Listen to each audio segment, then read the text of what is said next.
Hello students, welcome to my YouTube channel doctor Vikas mathematics classes. इससे पिछले videos में हम लोगों ने देखा था कि linear partial differential equation of first order को कैसे सॉल्व करते हैं। इसके लिए हमने आपको एक मेथड बताया था, लेग्रांजेस मेथड, और उस पर हम लोगों ने कई सारी प्रॉब्लम्स को प्रैक्टिस किया था। तो अभी तक हम लोग जो सॉल्व कर रहे थे वो इक्वेशन थी हमारी P P plus Q Q equal to R. यहाँ पर P का मतलब था del z upon del x, और Q का मतलब था del z upon del y. तो अगर इस टाइप की हमारी पार्शियल डिफरेंशियल इक्वेशन है तो उसको कैसे हम लोग सॉल्व करते हैं, इसके हमने पीछे दो वीडियोस बनाए हैं, उसमें हमने इसको समझाया है। यहाँ पर x और y क्या है? दो इंडिपेंडेंट वेरिएबल है। मतलब हम लोग ऐसी लीनियर पार्शियल डिफरेंशियल इक्वेशन को अभी तक सॉल्व कर रहे थे जिसमें दो इंडिपेंडेंट वेरिएबल्स थे। अब मान लीजिए हमारे पास ऐसी पार्शियल डिफरेंशियल इक्वेशन है जिसमें दो से ज्यादा इंडिपेंडेंट वेरिएबल हैं, तो उस केस में हम लोग कैसे सॉल्व करेंगे? तो अगर मान लीजिए हमारे पास ऐसी पीडी है जिसमें एन इंडिपेंडेंट वेरिएबल्स हैं, मान लीजिए वो हमने कह लिए x1 x2 xn। तो जैसे p का मतलब यहाँ पर हमने बताया del z upon del x, q का मतलब बताया del z upon del y. मतलब जो इंडिपेंडेंट वेरिएबल्स थे x और y, इनके रिस्पेक्ट में जो डेरिवेटिव्स थे उनको हम पी क्यू से लिखते हैं। तो यहाँ पर इंडिपेंडेंट वेरिएबल्स क्या है? x1 x2 xn है। तो मान लिया हमने del z upon del x1 को हमने p1 मान लिया, del z upon del x2 को हमने p2 मान लिया। इसी तरह से del z upon del xn को हमने pn मान लिया। और हमारी जो प्रॉब्लम होगी वो इस टाइप की होगी, P1 P1 plus capital P2 P2 and so on Pn Pn is equal to R। तो जो हमारी पीडी होगी वो इस टाइप की होगी। तो अगर इस टाइप की पीडी है तो उसको हम लोग कैसे सॉल्व करेंगे? तो मेथड बिल्कुल वैसे ही करना है, हमें थोड़ा सा चेंज है। तो इसको सॉल्व करने के लिए सबसे पहले हम लोग लिखते थे लैग्रांजेस ऑक्सिलरी इक्वेशंस। वो कैसे लिखते थे?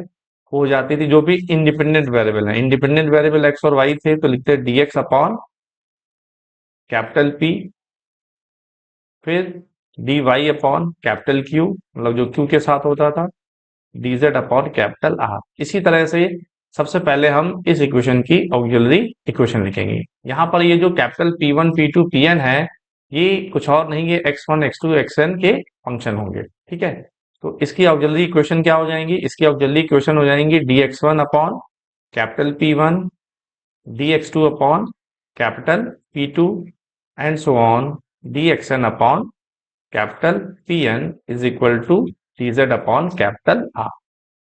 फिर हम क्या करेंगे, जैसे यहाँ पर दो इंडिपेंडेंट इंडिपेंडेंट वेरिएबल्स थे तो हम लोग दो इंडिपेंडेंट सोल्यूशन फाइंड करते थे इस तरह से, u1 equal to c1, u2 equal to c2। मान लीजिए ये दो इसके इंडिपेंडेंट सोल्यूशन है, तो इसका जनरल सोल्यूशन हम लोग लिखते थे five u1 u2 equal to 0।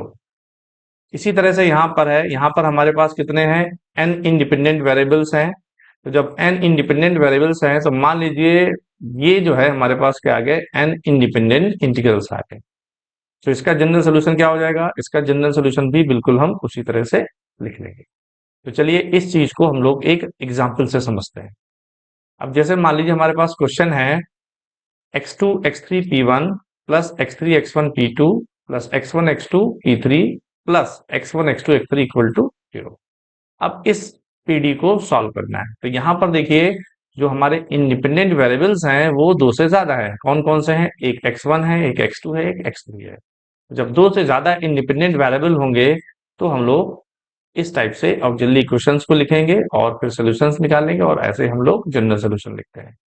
तो सबसे पहले क्या करेंगे, इसको हम स्टैंडर्ड फॉर्म में लिख रहे हैं तो इस चीज को हम राइट हैंड साइड में ले जाएंगे। तो given equation can be rewritten as, तो ये जो x1 x2 x3 वाला टर्म है इसको हमने क्या किया?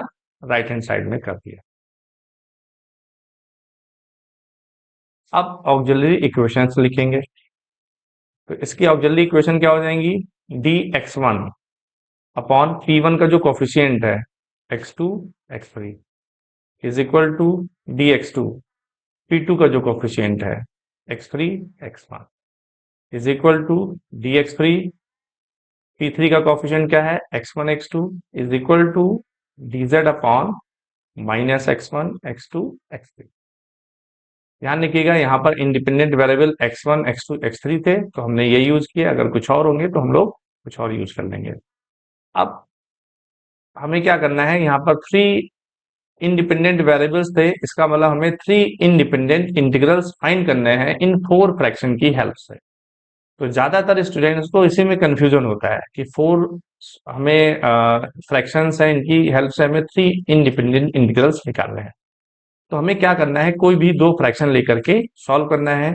बस ध्यान ये रखिएगा कि चारों फ्रैक्शन जो है वो यूज होने चाहिए। तो जैसे मान लीजिए एक सोल्यूशन हमें दिख रहा है साफ साफ, अगर हम फर्स्ट टू फ्रैक्शन ले लेते हैं। अगर हम फर्स्ट टू फ्रैक्शन लें, तो जब फर्स्ट टू फ्रैक्शन लेंगे तो d x one upon x two x three is equal to d x two upon x three x one. यहाँ से देखिए x3 वेरिएबल कैंसिल हो जाएगा, x1 को इधर करिए, x2 को इधर करिए, तो ये हमारे पास आ जाएगा x1 dx1 minus x2 dx2 equal to 0। अब इसको आप इंटीग्रेट कर दीजिए, तो x1 square by two minus x2 square by two और एक इंटीग्रेशन कांस्टेंट, तो बजाय c1 के हमने c1 अपॉन टू ले लिया, क्योंकि यहाँ पे भी टू है यहाँ पे भी टू, तो टू कैंसिल हो जाएगा। सो ये हमारा आ जाएगा पहला इंटीग्रल। इसी तरह से दूसरा सोल्यूशन फाइंड करने के लिए क्या करेंगे, हम सेकेंड और थर्ड फ्रैक्शन यूज कर लेते हैं। आप चाहो तो फर्स्ट एंड थर्ड भी ले सकते हो। तो सेकेंड एंड थर्ड फ्रैक्शन अगर हम देखें, क्या मिलेगा, d x two upon x three x one is equal to d x three upon x one x two. यहां से देखिए एक्स वन वेरिएबल कैंसिल हो रहा है, तो x two d x two minus x3 dx3 इक्वल to 0। Integrate कर दीजिए, so x2 square upon two minus x3 square upon two is equal to c2 upon two. तो टू कैंसिल हो जाएगा, तो आ जाएगा x2 square minus x3 square is equal to c2। तो ये आ गया सेकेंड इंटीग्रल। अब थर्ड इंटीग्रल के लिए क्या करेंगे, अब स्टूडेंट्स गलती करते हैं कि पहला दूसरा ले लिया, दूसरा तीसरा ले लिया और पहला तीसरा ले लिया, चौथे को कहीं यूज ही नहीं किया, तो वो गलत हो जाएगा। तो हमें क्या करना है, इस जो ये जो फोर्थ फ्रैक्शन है इसको भी किसी फ्रैक्शन के साथ कंबाइन कर लेना है। तो थर्ड इंटीग्रल निकालने के लिए हमने फर्स्ट और लास्ट फ्रैक्शन ले लिया। तो जब फर्स्ट और लास्ट फ्रैक्शन ले लेंगे, तो d x one upon x two x three is equal to d z upon minus x one x two x three. यहाँ से देखिए x2 x3 वेरिएबल जो है वो कैंसिल हो जाएगा, तो ये हमारे पास आ जाएगा x1 dx1 plus dz equal to 0। तो इसको आप इंटीग्रेट कर लीजिए, तो x1 square upon to dz का इंटीग्रेशन z और एक इंटीग्रेशन कांस्टेंट वो हमने ले लिया c3 upon two. So x1 square plus 2z equal to c3। ये आ गया third integral. Hence general solution of the given equation is, general solution क्या हो जाएगा, फाइव पहले हमने निकाला था x1 square minus x2 square, दूसरा x2 square minus x3 square, और तीसरा आया था x1 square plus 2z equal to 0। यहाँ पर फाइव क्या है, फाइव जो है वो एक आर्बिट्रेरी फंक्शन है। नेक्स्ट क्वेश्चन है, solve x del z upon del x plus y del z upon del y plus t del z upon del t equal to az plus x y upon t. अब यहाँ पर जो है देखिए three independent variables हैं। कौन कौन से इंडिपेंडेंट वेरिएबल्स हैं, एक्स वाई और टी, और z जो है वो डिपेंडेंट वेरिएबल है। तो सबसे पहले क्या करेंगे, ऑक्सिलरी इक्वेशंस लिखेंगे। So auxiliary equations are dx upon जो del z upon del x का कोफिशिएंट होगा x is equal to dy upon del z upon del y का कोफिशिएंट y है is equal to dt upon del z upon del t का coefficient t is equal to dz upon r, जो कि यहाँ पर az plus x y upon t. इस तरह से हमारे पास ये हो गई ऑक्सिलरी इक्वेशंस। अब इनको हमें सॉल्व करके थ्री इंडिपेंडेंट इंटीग्रल्स फाइंड करने हैं। वो कैसे फाइंड करेंगे? तो वो आप देख सकते हैं कि अगर हम पहला और दूसरा फ्रैक्शन ले लें तो एक इंटीग्रल तो यहाँ से इजीली हमें दिख रहा है, मिल जाएगा आपको। सो फ्रॉम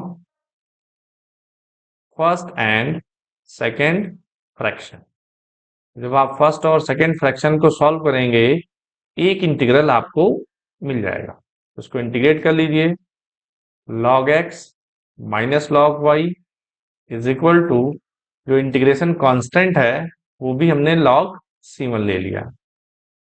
इसको हम लोग लिख सकते हैं log x upon y is equal to log c1। So x upon y is equal to क्या आ जाएगा? c1। एक इंटीग्रल आपने फाइंड कर लिया। अब क्या करिए, from first and third fraction, पहला और तीसरा फ्रैक्शन ले लीजिए या दूसरा तीसरा। ध्यान ये रखना है कि हमें हर फ्रैक्शन को कम से कम एक बार यूज जरूर करना है। तो अभी एक सोल्यूशन हमने फर्स्ट और सेकंड फ्रैक्शन से सॉल्व किया, अब हम एक निकाल लेते हैं फर्स्ट एंड थर्ड फ्रैक्शन से। So dx upon x is equal to dt upon t. इसको इंटीग्रेट कर लीजिए। On integrating log x minus log t is equal to integration constant log c2 ले लीजिए। यहां से आ जाएगा log x upon t is equal to log c2। तो ये आ जाएगा x upon t is equal to c2। Second आ गया।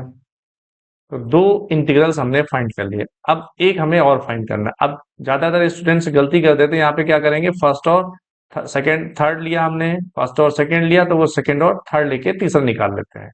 तो वो गलत हो जाएगा क्योंकि अभी तक हमने फोर्थ फ्रैक्शन को किसी भी फ्रैक्शन के साथ कंबाइन नहीं किया है। तो अब हमें इस फ्रैक्शन को कंबाइन करना है, किसी भी फ्रैक्शन के साथ कंबाइन करके आपको एक सोल्यूशन फाइंड करना है। तो जैसे मान लीजिए अगर हम फर्स्ट और फोर्थ फ्रैक्शन को कंबाइन करते हैं तो इसमें देखिए dx और dz है, मतलब x और z में डिफरेंशियल इक्वेशन होनी चाहिए, लेकिन इसमें y और t बैठा हुआ है। तो जब तक y और t ये हटेगा नहीं तब तक उस डिफरेंशियल इक्वेशन को हम सॉल्व नहीं कर पाएंगे।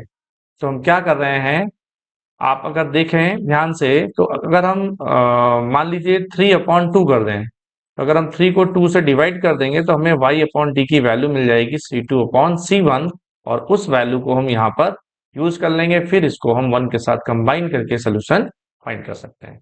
So dividing 3/2, dividing 3/2।